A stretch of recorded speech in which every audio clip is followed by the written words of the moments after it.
Morning, this is Mark Summers from Summers Technical Services. We're going to go over making drawings of your designs you've been working on in our CAD/CAM class.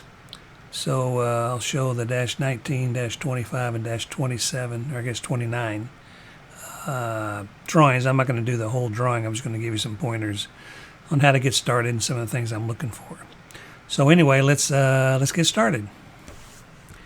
So here is the -19 part. This is my version, so yours will look a little slightly different. It's got we got two setups. We got to machine one side and flip it over to the other side. So I need to have a top and a bottom view of this part. So we'll start a new drawing, file new, and this part is such that I think it'll fit nicely on a 1:1 scale on a B-size sheet. So we'll start a B-size drawing. And my most descriptive view is this top view looking straight down on the model. And so I'll choose that as my primary view. So I'll double click here and I'll make sure it's on top view. And there's the top view and there's my first view. And I'll double check to make sure it's at a 1:1 scale. So I will select the view and then come over here in the properties box and scroll down and see that yes, it's using a sheet scale, and the sheet scale I can check by right clicking on sheet 1 and go into properties, and I can verify that it's a 1:1 scale. I can also come down to the title block. It uses that same parameter, so 1:1 scale. So I'm set to go. SOLIDWORKS puts these lame hole callouts on here, and so I want to get rid of them, and I want to use the whole callout function under dimensions later to put those correct ANSI Y14.5M hole callouts for those holes. Now I need to get a bottom view also, so I'm going to do a couple of projected views. So I'm going to project this view to a side view, and it's taking too long here. So there's that one. Now I need to project the projected view into a bottom view. So I'll go back to projected view, select this view, and then project that view over here. So now I got the top and bottom views. And I'd like to show the depth of this cutout and maybe even the orientation of those holes. And so it might be a good idea to make a section view through this view. So I want to go to section view and make sure I choose the horizontal section. I'll place it right at the middle, and then I'll drag it down here and get a nice section view down here. And looking at the section view, I'm not too excited about, well, number one, I'm not excited about these lame callouts. So I want to delete these guys and come up with a better option by using the hole callout command under the dimensions we'll show here in a minute.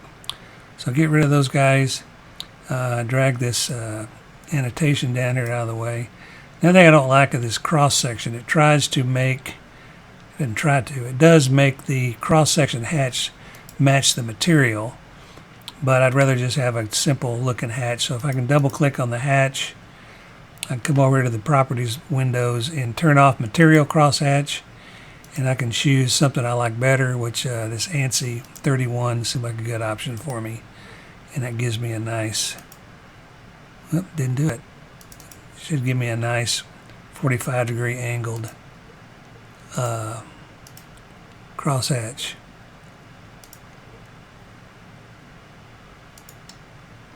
I thought it was it. There we go. So that looks a little better. And for all these holes, I need to have center lines through the holes so that the machinist knows these are all circular features. So I'm going to go to annotation. I'm not going to do all of them, but every one of these holes you need to have a center line through them. So I can go to center line and create the center line based on the two edges of the hole, and I can always drag this down here to make it look nicer. The center line should always go slightly past the edge of the hole, top and bottom. So I'll do the rest of those center lines. Now I'm going to define my datums, and so what we talked about in class is we built a model such that the planes go through logical locations. In this case, they're going to go right through the middle of the part. The front and the right planes go right through the middle of the part, And this top plane here needs to be, that's the top of stock, so I want my datum A to be top of stock. So we're going to label it that way in the drawing. So I'm going to come up here to annotation, go to datum feature. I want to define datum A. One of these views, I can define it here or here, it doesn't matter. Maybe I'll do it up here. So there's datum A. Datum B and C I'm going to define using features of size. So first thing I'm going to do is put center lines through my part going where those datums are. So center line between here and here, and then center line between here and here. And I'm also going to want center marks on all these holes I want to call out. So I'm going to go to center mark, and anywhere you have a hole, you don't dimension to the hole, you dimension to the center mark of the hole.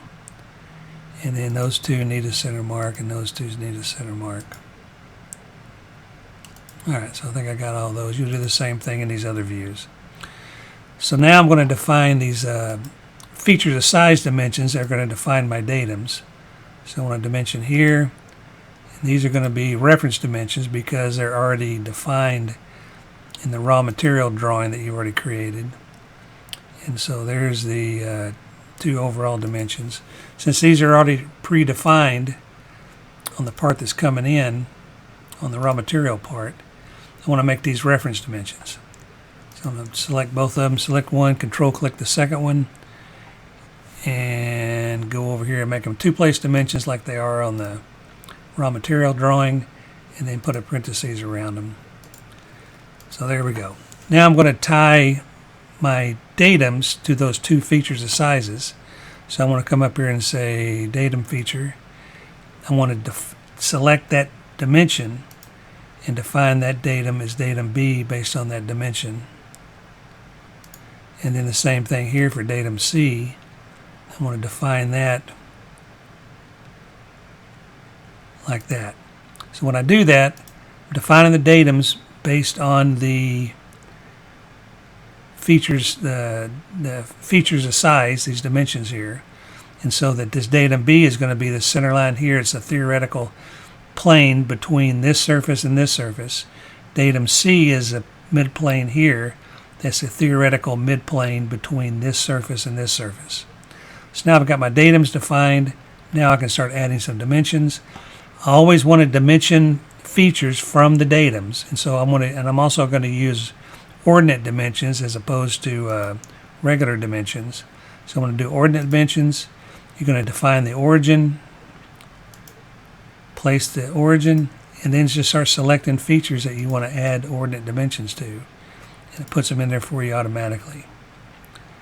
And when you put those in there, you'll be able to move those as a group, which is nice. They all group together, and you can see they're moving up and down together when I drag them around. And so that's nice, but it looks like I've missed a couple of them. So you can always go back. I don't want to add another group. I want to add ordinates to this group I've already got because I missed some of these other holes. So what you can do is you select the ordinate dimension you just created, right click on it,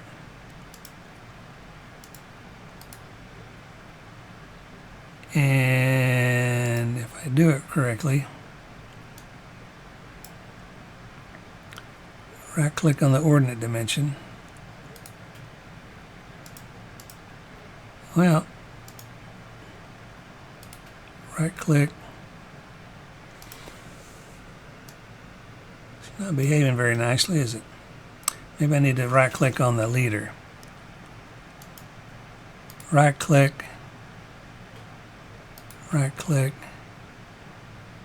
Right click. Why is this not working? Maybe I gotta get out of the command first.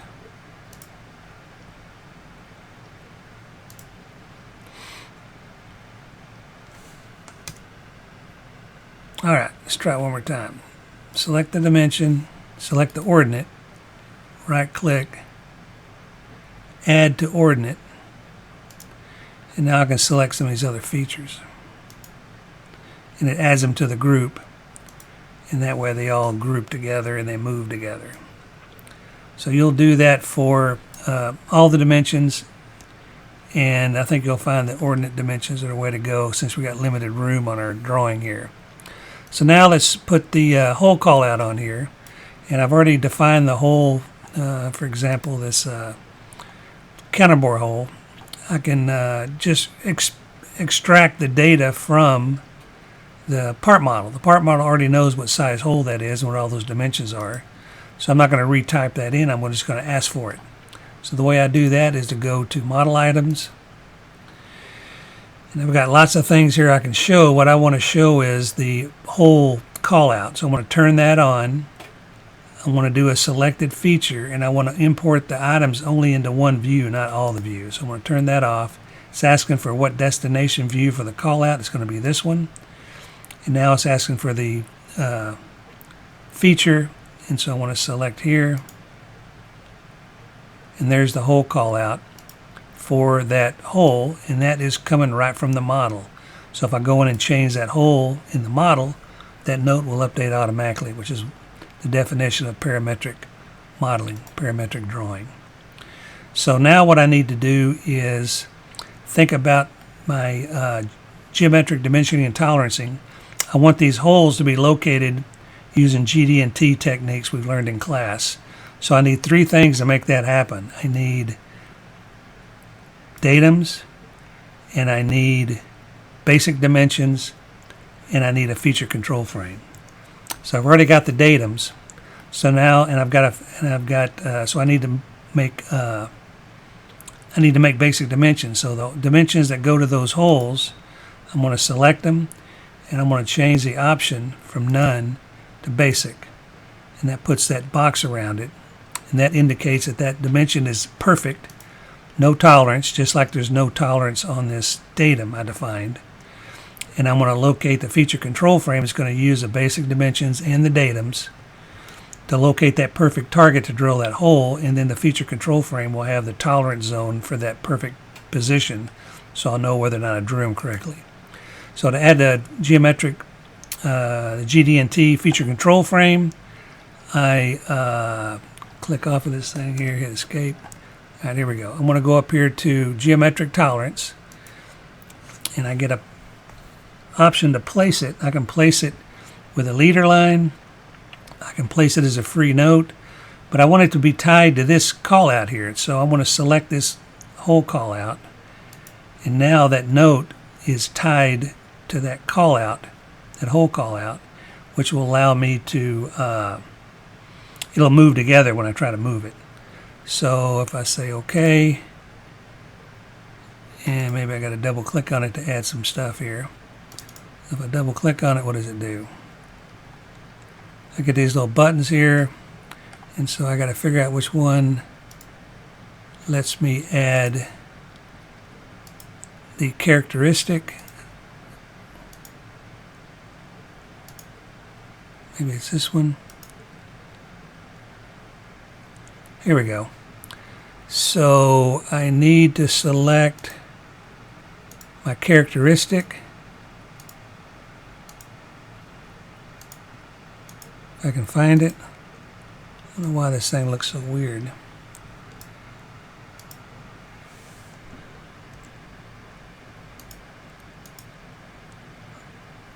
Where is the characteristic? It's right there, but it's not letting me select it. Well, this is annoying.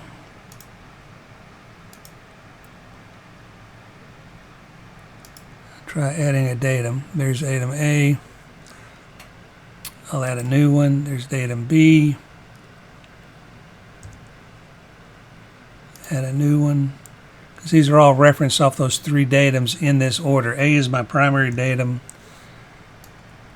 B is my secondary datum. And C is my tertiary datum. So I don't know why it's having such a hard time getting to the window I want. It's not what I want.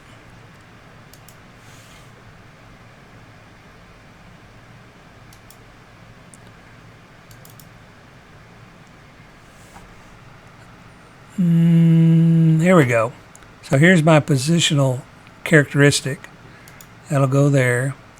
And then there's my tolerance. And I want the tolerance. You have to decide. You're the designer. You want to know tight of a tolerance zone you want.